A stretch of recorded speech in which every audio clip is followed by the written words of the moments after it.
ซื้อมาร่วมกิจกรรมเลย โอ้สุดยอดลายสุดยอดลายมวนลายเนาะตื่นเต้นโคตรตื่นเต้นเลยเนาะเดี๋ยวมาพบหน้าพอตาทุกคนนะแต่ละคนก็คือว่าบุกนักเลยเนาะมีแต่ดูเดือดขนาดในทีมมือนี้เนาะสองทีมดีนะ คิดว่าโอกาสนายอยากให้มีกว่า ก็อยากให้มีตลอดไปเลยเนาะโอกาสแบบนี้มันหายากเนาะว่าเฮาสิได้มาเต่าโฮมกันนี่มันบ่แม่นเรื่องง่ายๆเนาะถ้าทุกคนบ่เสียสละเวลาบ่เสียบ่เห็นความสำคัญของกลุ่มแท้ๆนี่ก็ถือว่ามาร่วมบ่ได้เนาะก็ขอบใจทุกคนเนาะที่สละเวลาอันมีค่าของแต่ละคนเข้ามาร่วมกิจกรรมในมื้อนี้เนาะเป็นให้กิจกรรมในมื้อนี้ที่ว่าออกมาสมบูรณ์แบบหลายเนาะ ในด้านที่ไอเป็นกลุ่มสนับสนุนเสือนี่คิดว่ามีความประทับใจใดๆที่เห็นการสนับสนุนเฮามีคนดีแบบนี้ ก็ก่อนอื่นก็ที่ว่ามีความภาคภูมิใจเนาะที่ว่าเห็นไอ้น้องเนาะบ่ว่ารุ่นน้องรุ่นใหญ่ของเฮาได้มาร่วมกิจกรรมแบบนี้เนาะก็อยากให้กิจกรรมแบบนี้เกิดขึ้นเนาะเกิดขึ้นหลายเท่าใดเป็นการดีที่สุดเนาะก็เป็นการเอิ้นว่าสร้างความสามัคคีระหว่างเขาของว่ากลุ่มใต้ลือเฮาเนาะอยากให้กลุ่มใต้ลือเฮานี่เอิ้นว่า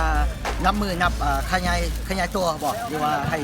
ใหญ่ขึ้นให้เป็นกลุ่มที่ใหญ่ขึ้นเนาะสร้างความสามัคคีกันไว้หักแพงกันไว้เนาะเฮาว่ามันจะมีผลดีหลายถ้าเฮาสามารถเอิ้นว่าต่อโฮมกลุ่มกันได้เนาะเพราะว่ามันมีโอกาสได้ช่วยเหลือซึ่งกันและกันเนาะมีไผมีปัญหาหยังไผมีข้อคิดในก็ออกมาแบ่งปันกันเนาะ รู้สึกอะไรมาร่วมกิจกรรมมื้อนี้ โอ้ก็รู้สึกม่วนหลายแล้วก็สนุกสนานกับพี่น้องรุ่นลูกรุ่นหลานรุ่นเล่นเท่ากันรุ่นคือว่ารุ่นเฒ่าได้น้อยนึงเนาะ คิดว่าโอกาสต่อไปนี่อยากให้มีแผนอะไรตื่น ก็อยากให้มีต่อไปหั่นล่ะก็อยากปกติก็อยากให้มีทุกเดือนเดือนหนึงก็มีกิจกรรมเทื่อหนึงก็ยิ่งเป็นก็ดีก็ฮู้แล้วว่าแต่ละอาทิตย์พี่น้องมันก็มีอยู่เนาะแต่ว่าเฮาก็บ่มีเวลา ก็รู้สึกดีใจนั่นแหละครับตื่นเต้นเนาะก็ได้พบพ่อหน้าพ่อตาหมู่ครูที่ว่าบ่เคยเจอมาหลายปีเนาะแล้วก็รู้สึกขอบใจเนาะผู้สนับสนุนเนาะ บริษัทบีเพลงอัพบริษัทบีเพลง แล้วก็CS ดีไซน์เนาะอยากเชิญชวนพี่น้องที่บ้านเฮามาร่วมงานนะ ก็อยากเชิญชวนไทยบ้านเฮาเนาะที่ว่าใครที่ว่าแบบบ่ได้เข้ากลุ่มบ่อีหยังบ่ได้มีส่วนร่วมก็อยากให้มาร่วมนํกันเนาะบ่อยากให้ป้าไอ้ทีมกันมีหยังช่วยเหลือกันเนาะ งานนี้ก็ขอขอบใจเนาะเป็นอย่างแฮงกับบริษัท VP ที่เพิ่นมาสนับสนุนเสื้อกีฬางานสามัคคีในครั้งนี้ก็ขอขอบใจหลาย เชิญชวนที่บ้านเฮามาร่วมงานในรายเท่านั้น ก็ขอเชิญชวนเนาะทุกท่านไทยบ้านห้วยห่าในกลุ่มห้วยห่าฟุตบอลให้มาร่วมงานสามัคคีกันในงานหน้า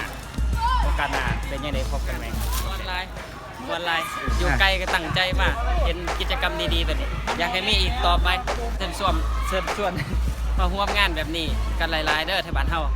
มันเป็นงานออกกำลังกายเนาะบ่มีหยังเสียหายมีแต่สุขภาพดีแข็งแรงขอขอบใจ เป็นอะไร โอ้ยคัก ไงบ่ เดินเท่าหน้าสนับสนุนที่ว่า น่าตื่นเต้นลูกตั้งใจเศร้าได้ตั้งใจเศร้าได้มื้อนี้นะสุดยอด ตั้งใจมา ได้ยังไงมาร่วมงานมื้อนี้ยังไงได้ยังไง โอ้ได้หลายอย่าง หลักก็คือได้พบหน้าพอตาทุกคนอันนี้สำคัญ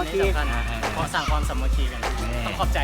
พี่น้องให้น้องมาจาก และก็ขอขอบใจผู้สนับสนุนเสื้อนี่เด้อบ ริษัทบีเพลง บริษัทวีเพขอบใจหลายเด้อ ขอบใจ